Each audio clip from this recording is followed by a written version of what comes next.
Everyone, I'm back with another recording. So, I wanted to talk about this whole, rapture thing again.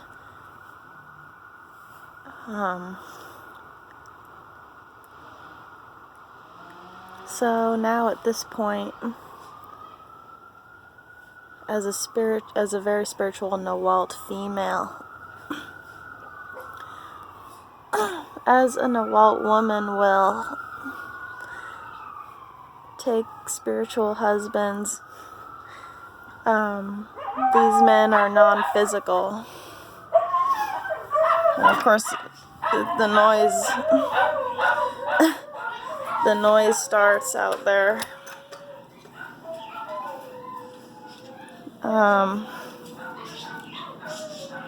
Yeah. Now this video's ruined now because the sirens and the dogs went off out and the neighbors, but anyway, I'll try and get back into it. So, with this whole Nawalt versus Succubi thing. Okay, no noise okay anymore.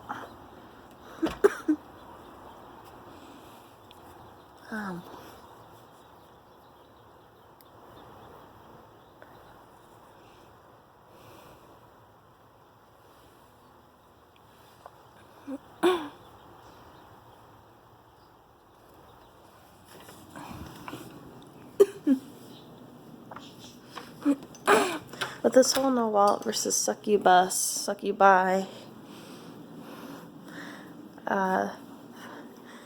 spiritual thought pattern, like,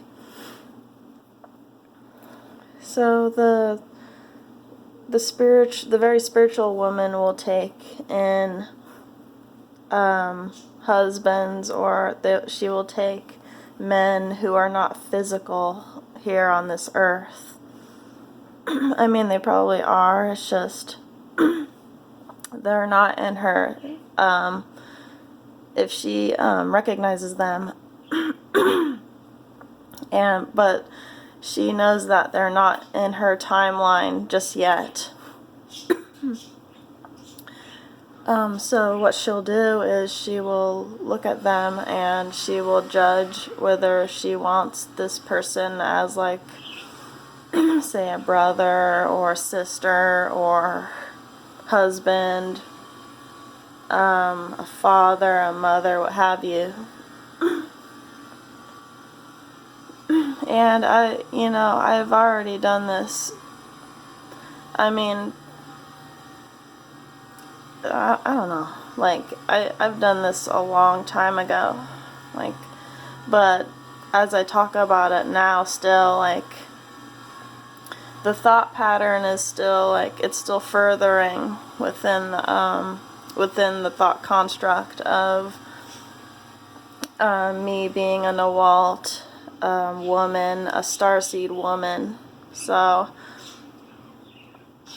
I mean, these thoughts they're not common with the, the Matrix people, the people who, the people who are programmed with the AI consciousness instead of the realm consciousness. That's what I was talking about in my other video. And it all ties in and relates to the whole Nawalt and the, her choosing specific men to be her husbands, but they're not with her in this timeline. But she has to be smart enough and conscious enough to use her third eye to visualize what they would be like with her and in the life she has now.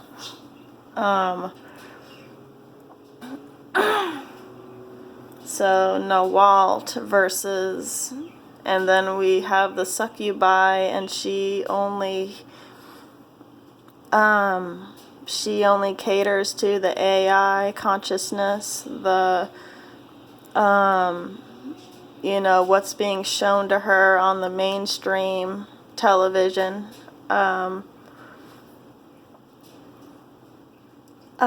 She is promiscuous. She will use men she will use the men for their money and what she could possibly etherically and spiritually suck out of them as a person. So,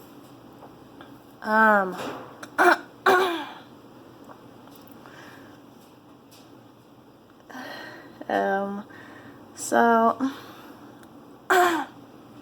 before I end this recording, I didn't want it to be too long, but I had to get some of these points out. Like,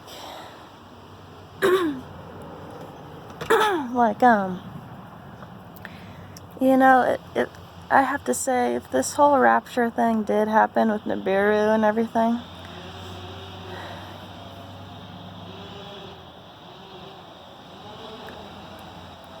it's only going to be because, you know, Osiris and Isis want people who will rebuild a nation. They want beings and individuals who will more than likely be smart and awake enough to know that they need to rebuild civilization again. You know, I mean, it has to be within their mind construct, so that's what the whole starting over thing is all about. It's about going within your Genesis, your so-called paradise. And then you choose people who are like you, who have awakened to Nibiru's energy and the Atlantis energy to possibly rebuild a civilization with beings like you.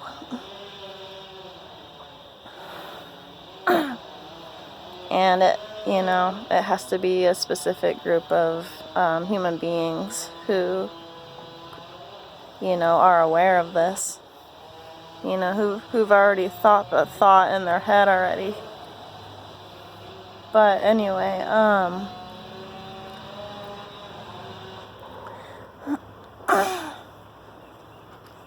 so if this whole thing, or this whole earth were to start over again,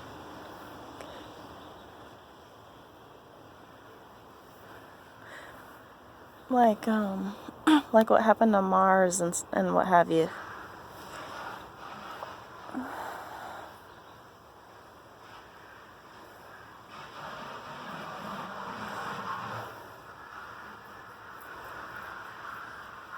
So if I were to be a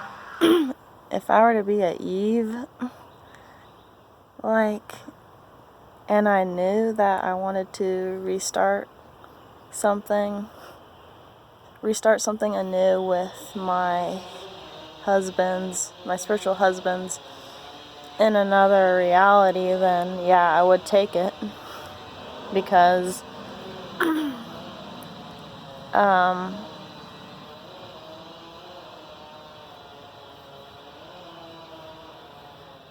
it's not, as a woman, it's not out of spite, it's out of the love of my heart.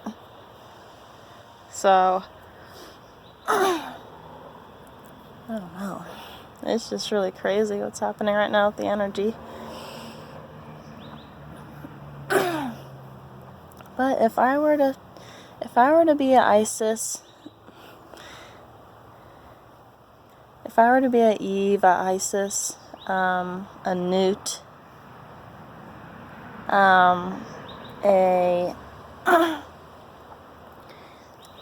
I forgot that girl with the canoe, where she rides a canoe. Anyway,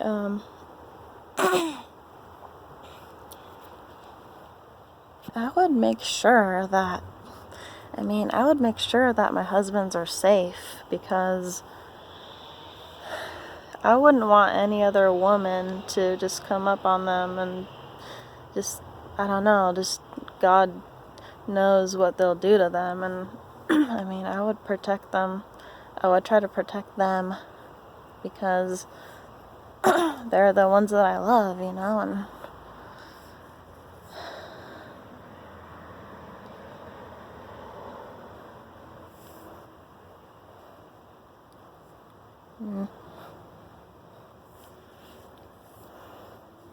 trying to think, like,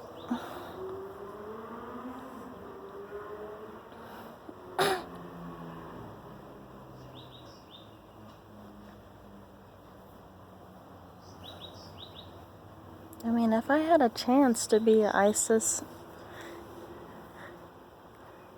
trying to restart some kind of civilization, because you know that your bloodline, your ether line, spirit family, soul family line,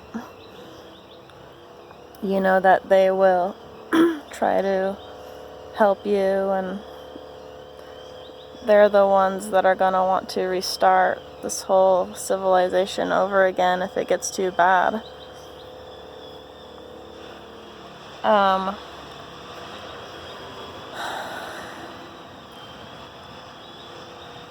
mean, if this planet's on life support, and I mean, there's no hope in saving it, then why not think of this?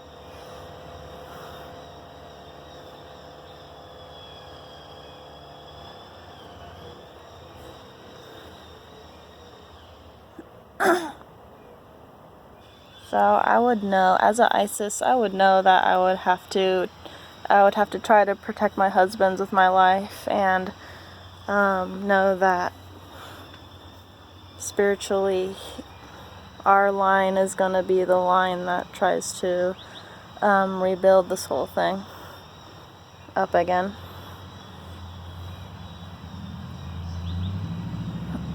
So the succubi, she would have no chance in the halls of Amenti, because she has no love in her heart for her counterpart. She has no love in her heart for men at all. All she wants to be is a resource sucker, and she'll do anything to try to just not be what she was meant to be. And as a wife goddess, I know that already. So I know that I'm supposed to be a wife to my husbands and take care of them and love them, and just try to cater to their every need, you know. And I know which guys I want to do that for. So I mean, I've loved them for a long time, even though they're not with me in this timeline. I've loved them for a long time. And now I have children with them too. I have spirit children.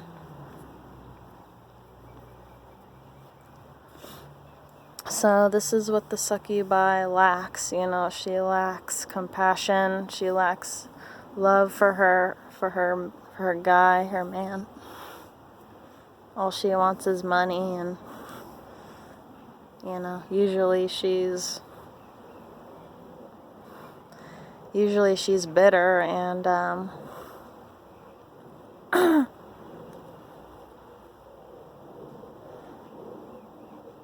it's like she would want to be the queen of everything, you know.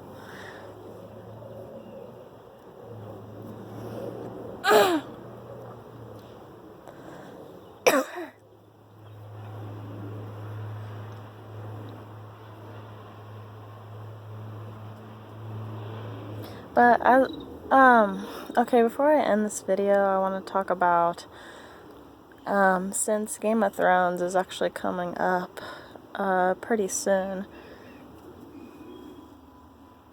So I noticed that I haven't really talked about my spirit mother in any of these recordings. Well, I mean, I may have mentioned her, but I don't think I really talked about her that much, but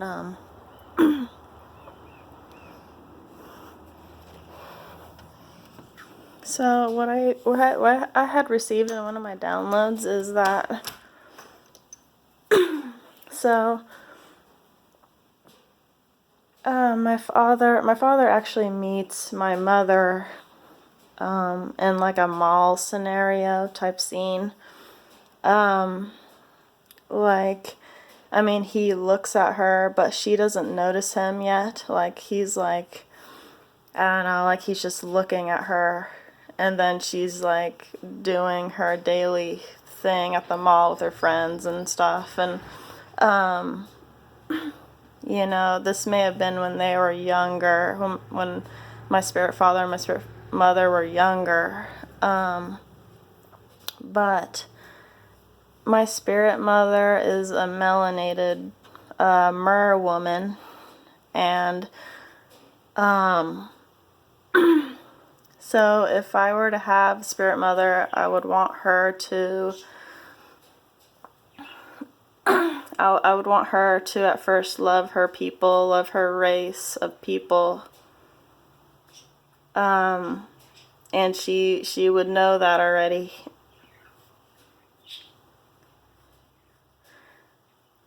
She, you know, she may even have two melanated men or black men who would be her husbands in different timelines and different stories, DNA stories. So yeah, she would love her people. She would love the skin she was in. She would love her melanin, how dark she was. She would love her skin complexion, and she would be really compassionate towards people who would be kind to her. So,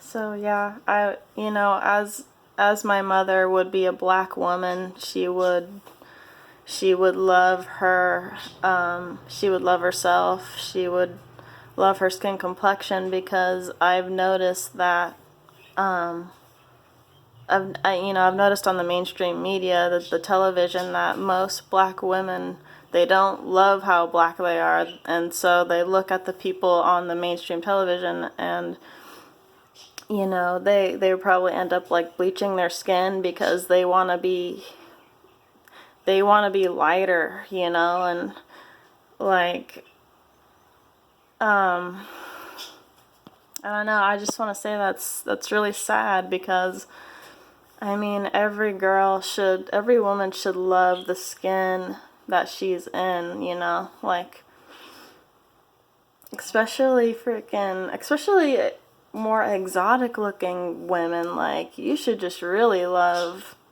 you know, you should really love your body the way you were born, instead of looking at the television and thinking to yourself, oh, well, I want to bleach my skin because it'll make me look like such and such and such. Like, that is just so, that's bad. Because you're doing God knows what to your skin too. So anyway, I just want to get that out there, you guys. I'm gonna end it here, and then I guess I'll talk to you in another one pretty soon. Okay, have a good day, you guys. Bye.